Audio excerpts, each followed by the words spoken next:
Hello, Mount Zion family and friends. I hope that you had a wonderful Easter and that you had the opportunity to rejoice and celebrate with your family and friends the truth that Christ is risen. Well, here we are a week after Easter, and after the celebrations and the wonderful food that you had and all the festivities, here we are again, going back to regular life, to normal life. And sometimes I wonder if you're anything like me, sometimes even after a wonderful celebration, it seems to me that life continues to not be so perfect.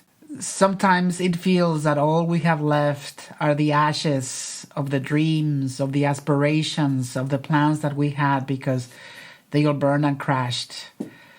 Well, if you're feeling that way, if you think that all you have left is ashes and there's nothing you can do about that, well, in some ways, I have good news for you. Because then, as we begin to explore what it means to be a follower of Christ, we begin to read that even in the midst of a life that is not perfect or that dreams that turned into ashes, Jesus has a very interesting message for us. He says, you can still be happy. You can still be blessed. In one of his most consequential sermons in the chapter of Matthew, chapters 5, 6, and 7, that we call the Beatitudes, Jesus comes to us and tells us very clearly and plainly that we can be happy. We can be happy when we decide to follow the way of life. We can be happy when we decide to bless those who are not nice to us. He says we can be happy when we continue to be on this path, even if we feel that life is not perfect.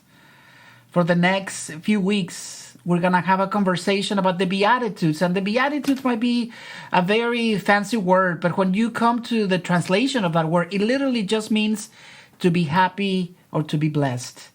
And so for the next few weeks, we're going to begin this sermon series, Painting with Ashes, so that we might be able to see that no matter where you are, what has happened to you, when we are in Christ, there's always the possibility to be blessed and to be happy. We just need to stick with it. So I hope that you will join us. And again, I hope you had a happy Easter. Happy Easter.